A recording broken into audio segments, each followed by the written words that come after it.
نام خدا، درود و به پایان بر آخرین مأمور خداوند در روی زمین، حضرت محمد مصطفی صلی الله علیه و آله و سلم. خدمت آن عدد دوستایی که این ویدیو را تماشا میکنن درود و سلام میفرستم. بحث امروزی ما پیرامون بررسی پیش زمینه های نهضت صهیونیسم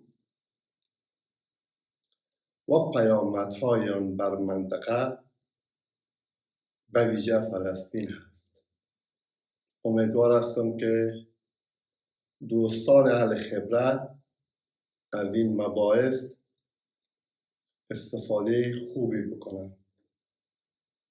دوستان گرامی، سرزمین فلسطین در گذرگاه مهم اقتصادی قرار دارد و در طول تاریخ در تهاجم قدرت‌های بزرگ و امپراتوران قرار گرفته است.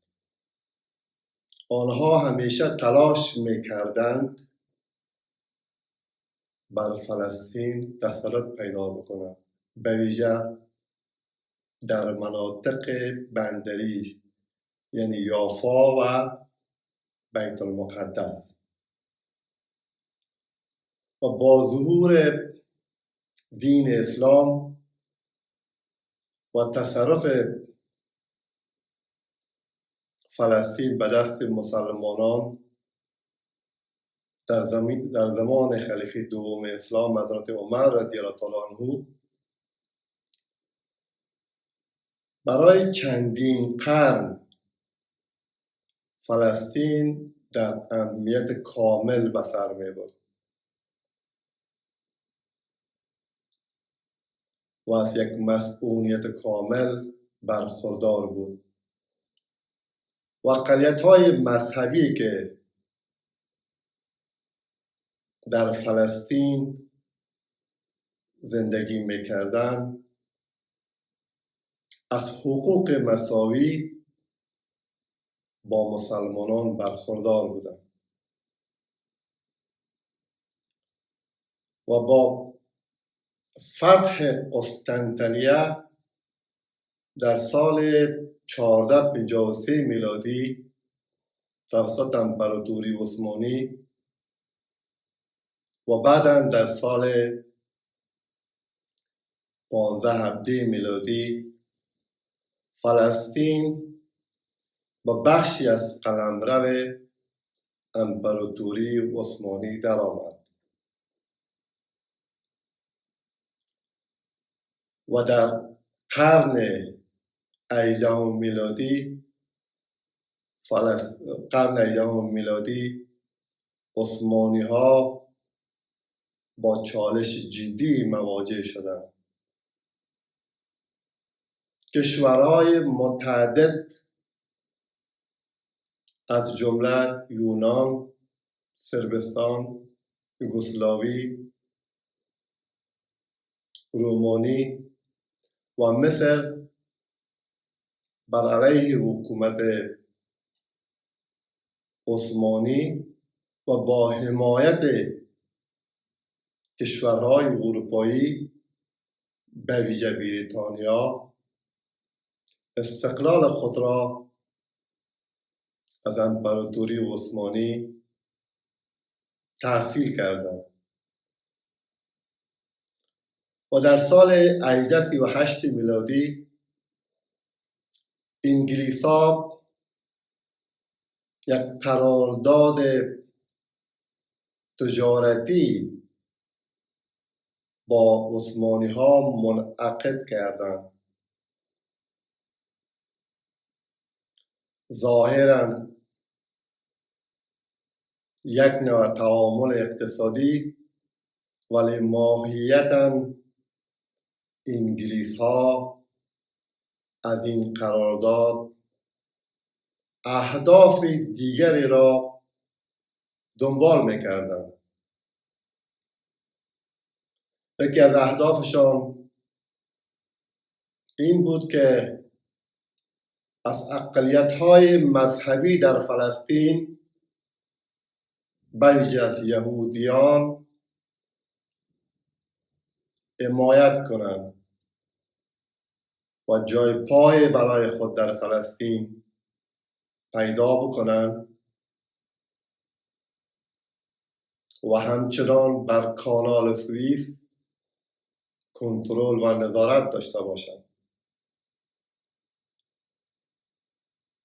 تجاران انگلیس بر اساس این قرارداد ظاهراً کالاهای تجارتی خود را به بازار اعراب آزادانه به فروش می‌رساندند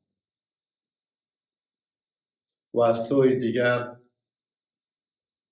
دست به یک سلسله تحرکات و دسیسه‌های علیه حکومت عثمانی می‌زدند. سرانجام این آزادی انگلیس‌ها در منطقه سبب شد که نفوذشان گسترش پیدا بکنه.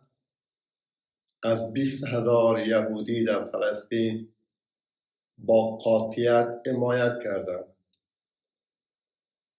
و در سال 1840 میلادی بانک را صهیونیست‌ها با کمک انگلیس‌ها در فلسطین تأسیس کردند که از طریق این بانک بتوانند زمین‌های فلسطینی‌ها را خریداری کنند و همچنان یک اداره کنسولی نیز در بیت المقدس به حمایت از یهودیان ایجاد کردند.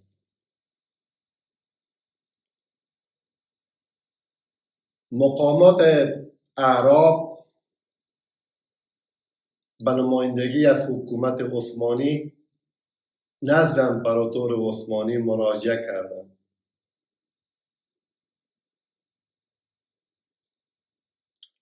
و این موضوع را به صراحت به عبدالحمید امپراتور عثمانی بیان نمودند.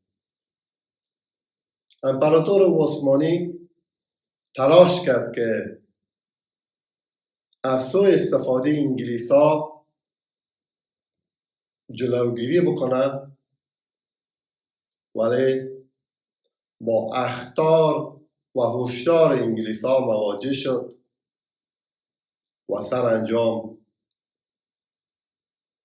توجهش از فلسطین به مناطق دیگر امپراتوری عثمانی تمرکز پیدا کرد، چون تمام قلمرو امپراتور عثمانی با یک نوع شورش‌های داخلی مواجه بود. سرانجام سبب شد که این وضعیت روز به روز به نفع یهودیان و انگلیس‌ها تمام شد. حالا بیایم سر پیدایش صهیونیسم. صهیونیسم واژه‌ای هست از صهیون یا سیون گرفته شده است. نام کوهی هست در بیت المقدس که بر روی آن مسجد الاقصی ساخته شده است. نهضت صهیونیسم یک نهضت سیاسی است که بر اولین بار توسط تیودور هرتزل، یک یهودی اهل اتریش، در کنگره یهودیان مطرح گردید. بعداً در اولین کنگره صهیونیست ها در سال 1897 میلادی در شهر باسل سوئیس، اهداف صهیونیسم در جهت پیدا کردن سرزمین برای یهودیان بیان شد. در قطعنامه‌ای که صادر شد این بود که هدف اصلی صهیونیسم پیدا کردن سرزمین برای یهودیان یا ایجاد سرزمین برای یهودیان در فلسطین در پناه قانون. هرتزل با بسیاری از مقامات اروپایی ملاقات کرد. با یکی از مقامات آلمانی چنان تذکر داد که اگر دولت آلمان صهیونیست‌ها را حمایت بکنه،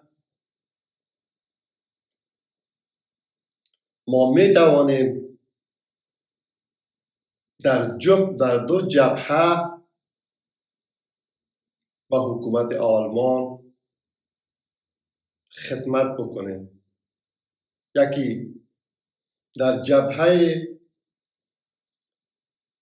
جلوگیری از نیروی کار یهودیان در بازار اروپا به ویژه آلمان، دوم به کار انداختن سرمایه های بین المللی.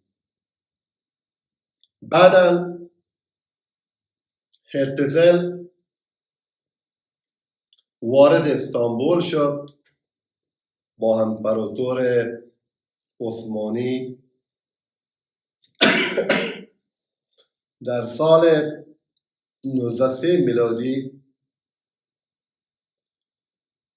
ملاقات کرد. امپراتور عثمانی چنان تذکر داد که در صورتی که جناب عالی فلسطین بر ما تحویل بدهد، ما اقتصاد ورشکسته حکومت عثمانی را ترمیم میکنیم، به عهده میگیریم. هرچند که این ملاقات سیری بود، ولی به بیرون درس کرد با واکنش شدید از جهان عرب و تاراکین دولت عثمانی مواجه شد. بعداً هرتزل معتقد بود که بدون حمایت یک قدرت بین المللی ما نمیتوانیم بر فلسطین دولت تأسیس بکنیم و آمد همراه وزیر مستعمرات بریتانیا نیز ملاقات کرد. با وزیر مستعمرات بریتانیا چنان تذکر داد که در صورتی که فلسطین با ما تعلق بگیره، مسئول ترین راه برای شما از طریق فلسطین به هندوستان خواهد بود که مسئولیت مسئولیت مسیر در این منطقه ما به عهده میگیریم. سرانجام چمبرلین وزیر مستعمرات بریتانیا برای رهبران صهیونیست اوگاندا را پیشنهاد کردند. اوگاندا کشور افریقایی است که تحت مستعمرات بریتانیا در او زمان قرار داشت، ولی هرتزل این پیشنهاد رد کرد. در هفتمین کنگره یهودیان با اکثریت قاطع اوگاندا پذیرفته نشد. سرانجام فلسطین به عنوان محور اصلی برای تشکیل دولت یهود تلقی کردند.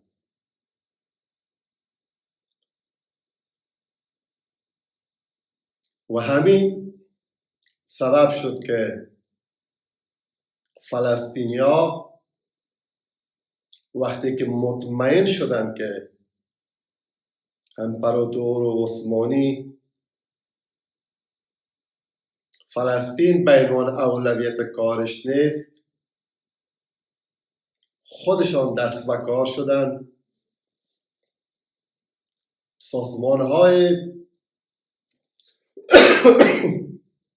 آزادی بخشی را جهت مبارزه علیه نفوذ انگلیس و صهیونیست‌ها ایجاد کردند و مبارزه مردم فلسطین آغاز شد. توأم یک انجمن را ایجاد کردند در کشورهای اسلامی که از او کشورها پول جمع آوری میکردند و این پول هم منتقل میکردند به فلسطین. وقتی که میدانستند که فلان زمین فلان شخص توسط صهیونیست‌ها خریداری میشه، قبل از اینکه صهیونیست‌ها خریداری بکنن او را خود فلسطینی‌ها خریداری میکردن. و همچنان مبارزات مسلحانه‌شان وضعیت فلسطین بیشتر دچار آشوب کرده بود و به اثر بحران اقتصادی در اروپا خیلی از یهودیان با کمک بریتانیا و زیر پرچم صهیونیست‌ها عازم فلسطین شدند و خلاصه جنگ جهانی اول در سال 1914 آغاز شد. عثمانی ها مجبور شدند که به حمایت از آلمان در جهت زدودن نفوذ انگلیس ها در فلسطین و خاورمیانه در جبهه آلمان به ضد کشورهای متفقین قرار بگیرند. از یک طرف شورش‌های داخلی حمایت از بریتانیا از حسین شریف و رهبران اعراب مبنی بر این که محمد از عربستان سعودی، قرآن در عربستان سعودی نازل شد، مکه در عربستان سعودی، این ترکا کی هستند که 600 سال است بالای شما حکومت میکنن. در صورتی که شما بر علیه حکومت عثمانی با حمایت از بریتانیا شورش بکنین، ما آماده هستیم که استقلال تمام کشورهای عربی را در اختیار شما قرار بدیم و شما هستیم که مرزهای کشورهای عربی را تعیین میکنید. از سوی دیگر در جریان جنگ جهانی اول، انگلیس‌ها به صورت سری با فرانسوی‌ها ملاقات میکردند، مبنی بر تقسیم خاورمیانه بین فرانسه و انگلیس.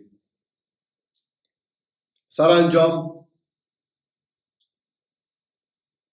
کشورهای محور اتریش و عثمانی و آلمان شکست میخوره. کشورهای متفقین انگلیس و فرانسه و آمریکا پیروز میشن و در سال 1918 میلادی قرارداد وارسای منعقد میشه. سیومین نظم بین المللی در واقع بعد از قرارداد وستفالی 1648 کنگره ویانا 1814 و قرارداد وارسای سیومین نظم بین المللی هست که شکل میگیره، جامعه ملل شکل ایجاد میشه و قیومیت فلسطین متاسفانه به انگلیس ها تعلق میگیره و انگلیس ها در جریان دوتا جنگ اول و دوم با کمک جامعه ملل و حقی را که جامعه ملل به انگلیس ها به عنوان سرپرست داده بود سوء استفاده کرده، یهودیان را زیر پرچم صهیونیست‌ها وارد فلسطین ساخت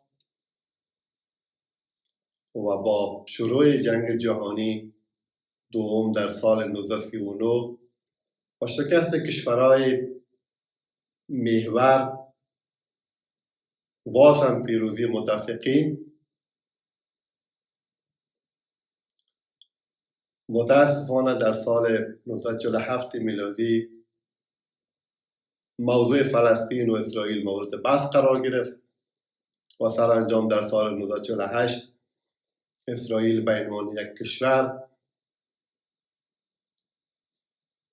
رسمیت پیدا کرد و فلسطینیان به عنوان حاکمان اصلی و صاحبان اصلی سرزمین از تمام حقوق اساسیشان متاسفانه محروم شدند و این بحران متاسفانه تا امروز ادامه داره و ما شاهد جنگ‌های متعدد بین فلسطینیان و اسرائیل بودیم و امروز هم با شدت کامل نه تنها فلسطین بلکه منطقه را در آستانه یک جنگ منطقه‌ای حتی جنگ جهانی سوم قرار داده است. با امید از اینکه فلسطینیان بتوانند با حقوق اساسیشان دسترسی پیدا بکنند و شاهد صلح امنیت و سرتاسری نه تنها در خاورمیانه بلکه در جهان باشه. السلام علیکم و رحمت الله و برکاته.